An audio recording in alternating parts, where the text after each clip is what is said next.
अमन प्रस्त लेखल में आयो है करे बराबर એટલે પાકે વતારી જોવાય છે પા અમન પ્રસ્ત થયું કરે કતે પાવટાનો ફોટો કોઈ જાચો પગલો ન ગેનો ને ન કઈ કે ગણે લેજો मुझे आवाज कदाच बी डिविजनના પોલીસ મિત્રોને સંભળાતો હોય તો મહેરબાની કરીને વિનંતી છે કે ટ્રાફિકની વ્યવસ્થામાં ક્યાં અડચણરૂપ ન થાય તે રીતે વ્યવસ્થા ગોઠવા વિનંતી છે अरे पांचे हुजूर सल्लल्लाहु अलैहि वसल्लम जे विरुद्ध में जरा जो गुस्ताखी थी है तो पा एवे माणू थारी शुरुआत करायो जो को एकड़ा पंडित है अने ई पण पांचे समर्थन में आया है तो पानी के तालियां दे ताते वधा के लो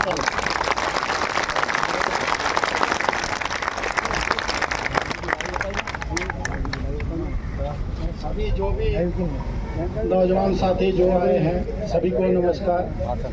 मैं दयानंद शुक्ला गुजरात सर समाज पार्टी के राष्ट्रीय उपाध्यक्ष बिहार से बिलोंग करता हूँ। यहाँ गांधीधाम में मैं रहता हूँ। गंदी भाई हमारे पार्टी के राष्ट्रीय अध्यक्ष है, उपाध्यक्ष मैं हूँ।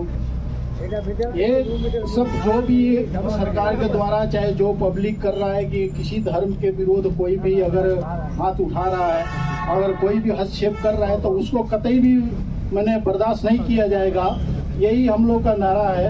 और इसके साथ मैं पंडित हूँ, फिर भी मैं किसी भी धर्म, आपके धर्म है हमारा धर्म है, और क्यों कोई भी अगर हाथ उठा रहा है तो उसको कतई भी बर्दाश्त नहीं किया जाएगा।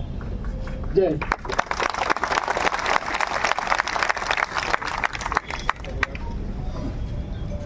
बहुत सारी गाल पंडित साहब जो को बिहार से बिलोंग करिया था।